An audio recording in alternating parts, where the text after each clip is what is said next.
नमस्ते शरणार्थी, फिर से स्वागत है मेरे चैनल में। पिछले अवधि में हमने लाख की चूड़ियों के जो कुछ गद्यांश को हमने पढ़ा था। अब उसके अगले भाग को हम देखेंगे।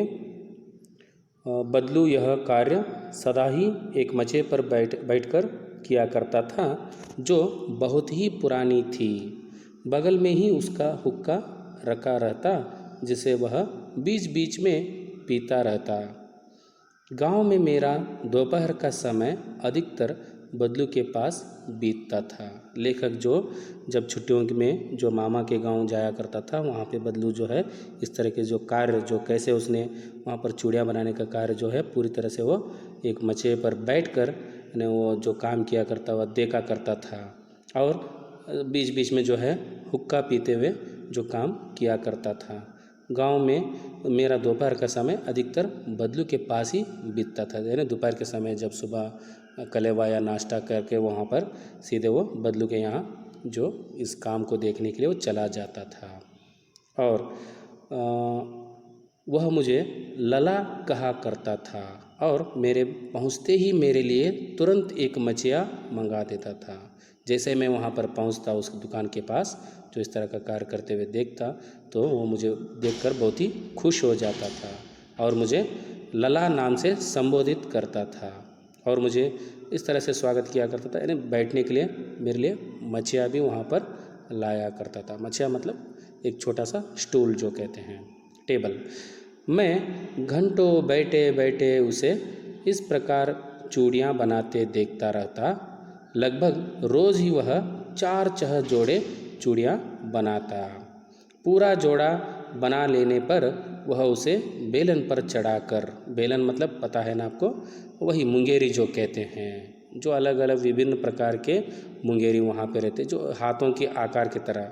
जैसे हाथ देखिए कोने की तरफ वहाँ पर कैसे मोटी है ना, जो कलाई पर कैसे वहाँ पे छोटी, शायद ठीक उसी प्रकार जो कलाई के अंदर जो चूड़ी जो बैठती है, ठीक उसी प्रकार का वहाँ पर बनावट थी मुंगेरी की, जो उसको बेलन की तरह ही वो दिखाई देती थी कि उसके ऊपर चढ़ाकर जो बनाए हुए चूड़ियों को मुंगेरे पर चढ़ाकर कुछ क्षण चुपचाप देखता रहता, मानो वह बेलन न होकर किसी नववधू की कलाई हो।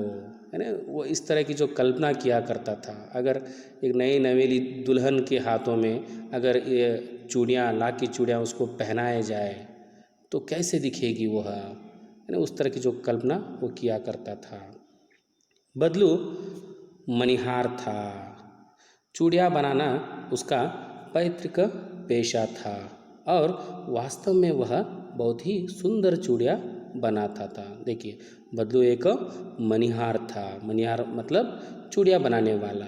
चूड़ियाँ बनाना उसका पैतृक पेशा था। पैतृक इसका अर्थ होता है पूर्वजों से आया हुआ, यानी उनके जो पिता या उनके पिता, दादा जो कहते हैं, उनके पिता, जो परदादा जो कहते हैं, वो सभी लोग जो हैं यही कार्य करते आए थे, जो उनके पूर्वजों से आया हुआ कार्य था। पेशा मतलब काम, ये वृत्ति जो कहते हैं। और वास्तव में वह बहुत ही सुंदर चूड़ियाँ बनाता था। यानी असल में वो बहुत ही सुंदर सुंदर लाख की चूड़ियाँ बनाया करता था। यानी लेखक को भी वो पूरी तरह से मन को भाता था। उसकी बनाई हुई चूड़ियों की खपत भी बहुत थी। जैसे जैसे वो नए नए चूड़ियाँ बनाता था, उसकी खपत यानी वो जल्दी जल्दी समाप्त हो जाते थे। इतने उसकी मांग डिमांड जो कहते हैं, बड़ी रहती थी। उस गांव में तो सभी स्त्रियां उसकी बनाई हुई चूड़ियाँ पहनती ही थी। यानी गांव के सभी औरतें जो हैं, वहाँ पर स्त्रियां जो हैं, वो सभी यानी बदलू से बनाया हुआ जो चूड़ियों से ही वो वहाँ पर खरीदा किया करते थे, उन चूड़ियों को ही खरीदा करते थे। और आसपास के गांव के लोग भी उससे चूड़ियाँ ले जाते थे। केवल गांव के लोग ही, स्त्रियाँ ही नहीं, यानी आसपास के जो गांव के जो स्त्रियाँ इसी के पास आकर चूड़ियाँ ले जाते थे। परंतु वह कभी चूड़ियों को पैसों से बेचता न था, कभी भी, परंतु वह कभी भी चूड़ियों को पैसों से बेचता न था। वो कभी चूड़ियाँ बनाकर, हम देखो पैसे से वहाँ पे कुछ लेन देन करते हैं, व्यवहार करते हैं, लेकिन वो अपने चूड़ियों को बिना पैसों से यानी वहाँ पर कुछ लेन देन, जैसे कि उसका अभी तक वस्तु विनिमय का तरीका था। वस्तु विनिमय मतलब एक वस्तु देकर दूसरा वस्तु जो उसको आवश्यक है उस वस्तु को लेना, एक वस्तु के बदले दूसरा वस्तु लेना। और लोग अनाज के बदले उससे चूड़ियाँ ले जाते थे, यानी वो उसके बदले में, यानी चूड़ियों के बदले में क्या लिया करता था, यानी अनाज लिया करता था। अनाज को लेकर यानी चावल गेहूँ जो आटा चाहिए उसको, जो उसकी आवश्यकता जो वस्तु है वह ले अपन पूर्ण करता था और उसके बदले में चूड़ियाँ दे देता था। बदलू स्वभाव से बहुत सीधा था, यानी बहुत ही अच्छा व्यक्ति था। मैंने कभी भी उसे किसी से झगड़ते नहीं देखा, यानी वो किसी से ऐसा झगड़ा करते हुए या कोई मारपीट करते हुए या कोई जो घमंड भरी बातों से जो इस तरह की यानी कोई व्यवहार लेकर नहीं देखा था। हाँ, शादी विवाह के अवसरों पर वह अवश्य जिद पकड़ जाता है। देखिए शादी के अवसर पर या शादी का जो सीज़न जो रहता है ना, जैसे विवाह का एक मौसम वहाँ पे एक मास जो रहता है, उस संदर्भ में उन अवसरों पर जो है वो उस समय लाख की चूड़ियों की जो मांग जो बहुत ही बढ़ जाती है, लेकिन उस समय वो थोड़ा भी वहाँ पर बिना कोई कम अनाज के कारण कोई वस्तु उसकी आवश्यक वस्तु कम देने पर वो चूड़ियाँ नहीं दिया करता था। उस समय बराबर से हिसाब से वो लिया करता था।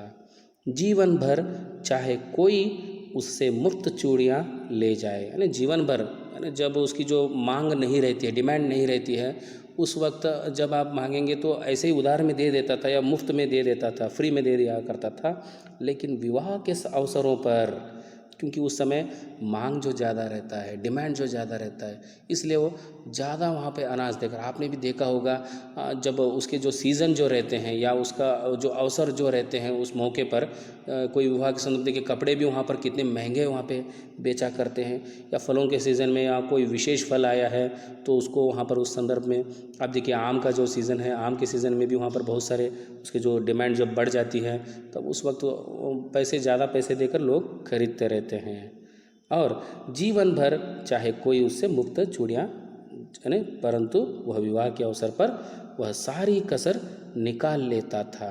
जो मुफ्त में अगर पूरे वर्ष आप आधे दाम में या कम पैसों में या कम अनाज में आपने ले लिया है उनसे चूड़ियों को, लेकिन विवाह के संदर्भ में बराबर से उन पैसों को वसूल किया करता था, यानी जो कसर मतलब कमी जो है उसमें वो पूरी तरह से निकाल लिया करता था, वो उस कमी को पूरा किया करता था। आखिर सुहाग के जोड़े का महत्व ही और होता है। हाँ, जो सुहाग जो उस संदर्भ में जो है ना वहाँ पर जो नववधू जो बनी रहती है उस समय उसे लाख की चूड़ियाँ ही पहनना बहुत ही सुंदर दिखता रहता है। उस समय उसकी जो मांग जो डिमांड जो है ज़्यादा हो गई रहती है, इसलिए कितना भी ज़्यादा वहाँ पर महंगा होने पर लोग उसको पैसा देकर या अनाज देकर उसको खरीद ही लेते हैं। मुझे याद है मेरे मामा के यहाँ किसी लड़की के विवाह पर जरा सी किसी बात पर बिगड़ गया था। हाँ, जो विवाह मुझे एक घटना मुझे याद है, जब उस समय जो मामा की जो लड़की के एक विवाह पर थोड़ा क्या हो गया था, इसी तरह की एक घटना घटी थी। वो बहुत ही बिगड़ गया था उस संदर्भ में, और वो फिर उसको मनाने में लोहे लग गए थे। बहुत ही लोहे लग गए एक मुहावरा है यहाँ पर, लोहे लग गए मतलब बहुत ही कठिन हुआ था। जो फिर से उसको मना कर अरे रहने दो इस तरह उसको बोलकर एक बार उसने ठान लिया तो हो गया विवाह के संदर्भ में, जो फिर कर मुड़कर उन चूड़ियों को देने के लिए वो तैयार ही नहीं रहता है। उसको मनाकर फिर हम कितना कठिन वहाँ पे परिश्रम करके उसको क्या है वापस उन चूड़ियों को हमने ले लिया था, है ना, मामा की बेटी को शादी के लिए। विवाह में इसी जोड़े का मूल्य इतना बढ़ जाता था कि उसके लिए उसकी घरवाली को सारे वस्त्र मिलते। इस संदर्भ में जो कुछ भी उनको चाहिए, आवश्यक वस्तुएं चाहिए थी, अब उनकी स्त्री जो उसकी बीवी जो कहते हैं, जो उसकी जो औरत जो है वो पूरी तरह से इस समय जो है उसकी घरवाली जो है वो पूरी तरह से इस समय उनके घर में वस्त्र ही वस्त्र और ढेर सारा अनाज उनके घर में रहा करता था। उसको अपने लिए पगड़ी मिलती थी, अपने लिए मतलब उस बदलू के लिए जो है अच्छे अच्छे पगड़ी वहाँ पर मिला करते थे, और रुपये जो मिलते सो अलग। और खुशी से जो कुछ पैसे तो वो अनाज लिया करता था, कपड़े लिया करता था, आवश्यक चीज़ें लिया करता था, लेकिन साथ साथ में जो घर में खुशी रहती है, शादी का एक संदर्भ जो रहता है, जो खुशी का मौका रहता है, उस संदर्भ में खुशी खुशी से लोग भी उसको पैसे भी देकर चले जाते थे। वो उसकी बात अलग कि इतना सारा देने के बाद भी उसको पैसा भी कुछ अलग खुशी से दे दिया करते थे। यदि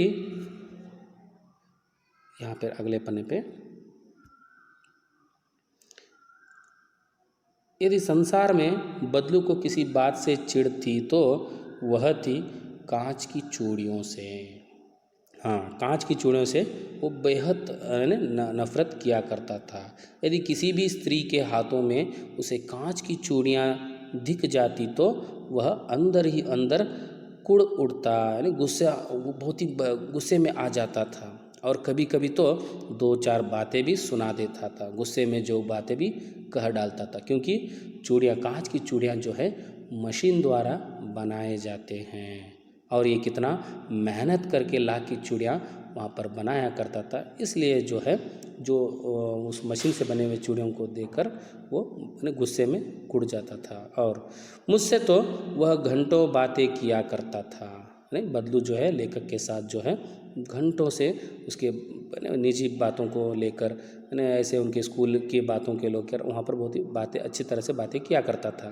कभी मेरी पढ़ाई के बारे में पूछता, कभी मेरे घर के बारे में, और कभी यूं ही शहर के जीवन के बारे में मैं उससे कहता कि शहर में सब कांच की चूड़ियाँ पहनते हैं, तो वह उत्तर देता, शहर की बात और है लला, वहाँ तो सभी कुछ होता है, वहाँ तो औरतें अपने मर्द का हाथ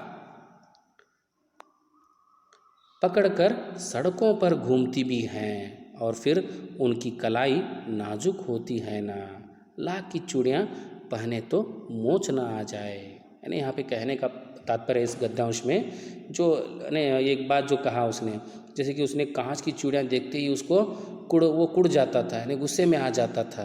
तो एक संदर्भ यहाँ पर जो जैसे उनके बीच में जो बातें होते रहती थी घंटों से, जब उनको पढ़ाई को लेकर या स्कूल के बारे में लेकर, उनके घर के संबंधित वहाँ कुछ विषयों की बातें करते करते जो है चूड़ियों के बारे में जब लेखक जब पूछा था, यानी शहर में ज़्यादातर कांच की चूड़ियाँ वहाँ पर पहनते हैं क्यों, तो उस समय वो गुस्से में आकर कुछ बातें ऐसे सुना दी, व्यंग्यात्मक बातें वो कह डाला था उसने। कौन से वो व्यंग्यात्मक बातें हैं, यानी जैसे कि वहाँ के लोग जो हैं, जो औरतों के हाथ जो हैं बहुत ही नाजुक रहते हैं, वो मर्द अपने पति का हाथ जो है पकड़ कर घूमते हैं, और लाख की चूड़ियाँ अगर वो पहनेंगे तो उनके हाथों में क्या आ जाएगा, मोच आ जाएगा, नहीं कहीं वो टूट ना जाए, शायद वो मोच आ जाए या दर्द हो जाएगा, इस तरह की वो बातें